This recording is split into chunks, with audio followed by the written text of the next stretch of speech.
Hello everybody, I want to talk to you today about energy vampires and how to avoid them.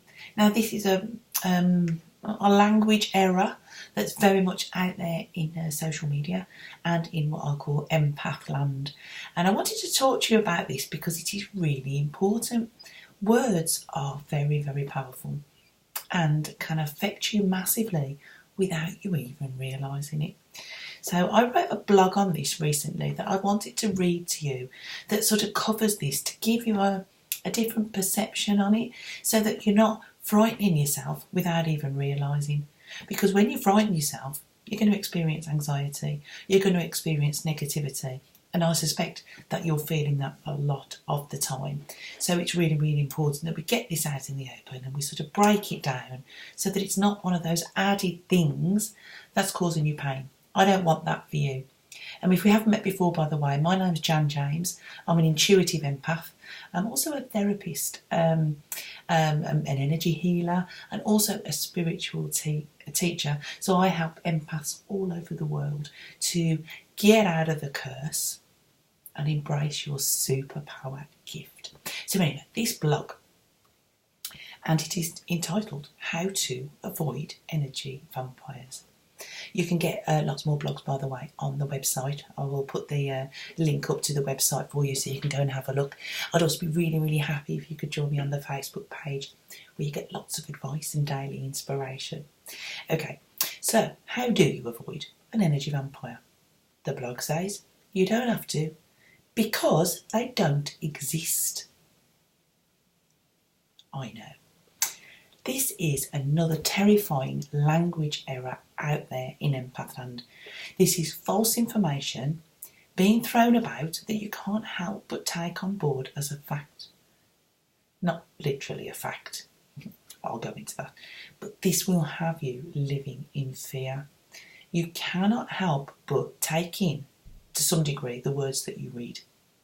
It's only if something is really, really ridiculous that you'll dismiss it. But if you think it's coming from a source that's quite reputable and believable, you will absorb it at some level. Now, this energy vampire thing is a disempowering message, and it's got to go. You know, the perception of a vampire is not someone you'd want to meet, is it? They'll suck your blood, and then you'll become a vampire. You'll not be able to stand in the light. And you'll have to sleep in a coffin. You will live for eternity in a hellish existence. It's not very pleasant, is it? Now, your understanding of this word at a deeper level will never have you waking up in the morning wanting to meet one. In fact, the perception of this in the empath community will have you wanting to actively avoid an encounter.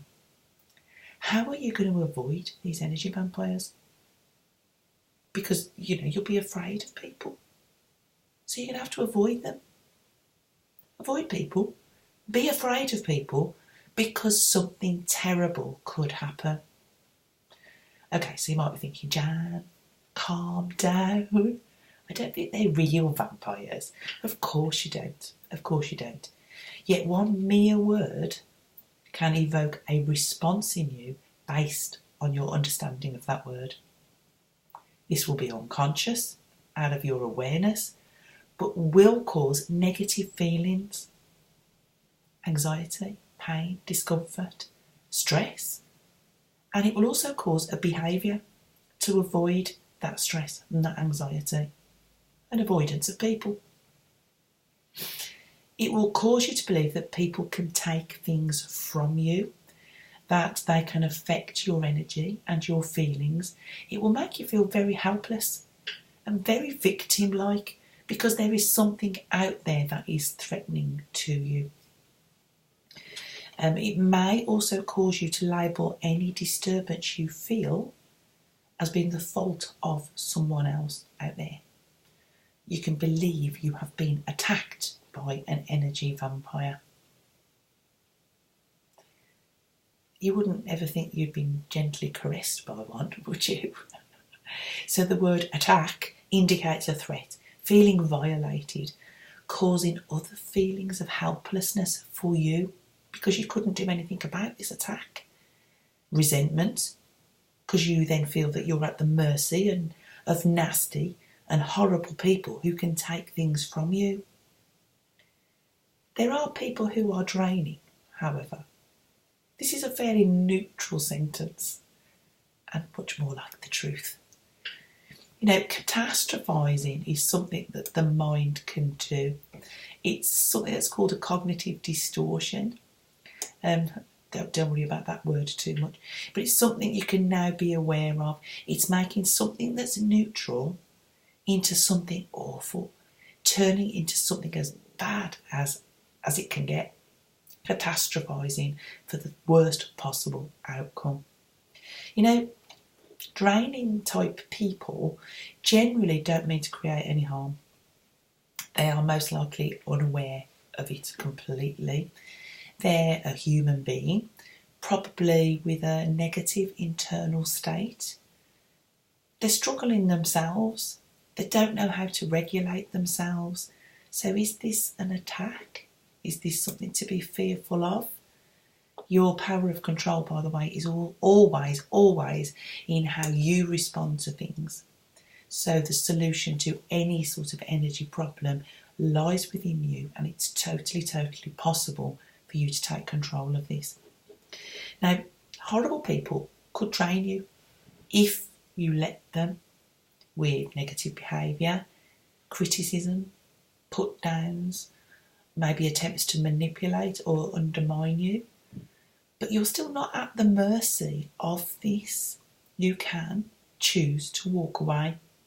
Now, if this is difficult at the moment, then there's other stuff going on that you maybe need to look at and resolve, but you absolutely can resolve that, even if you need help to do it.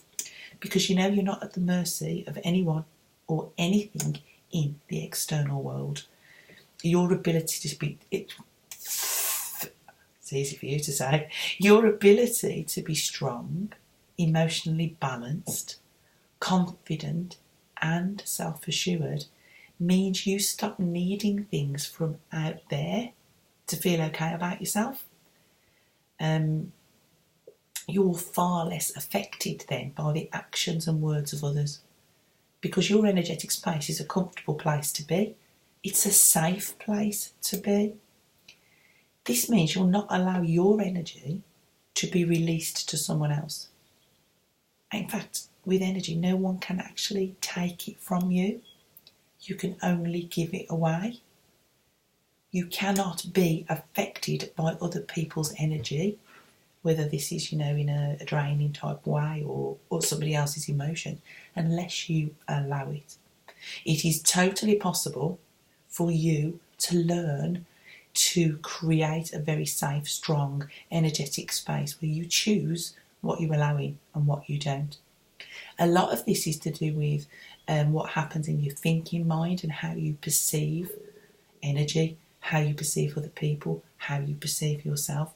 Because if you're ended up feeling like a victim of things that are out there, that must also mean that you believe you're fragile, you believe you are affected. This isn't actually true. You have a lot more power within you than you have yet to realise. Please get over the website. There's loads of blogs on there, loads of free advice and things for you to download to help you. You can also work with me one-to-one, and there's also some absolutely fabulous online programs that you can get involved with. You can also head over to the Facebook page, as I said, where you'll get daily inspiration and advice and loads of helpful stuff. It's not your average empath page that will keep you stuck, telling you things maybe that you just want to hear to keep you sort of like in an okay sort of place where nothing ever improves. This is a bit different. You'll love it.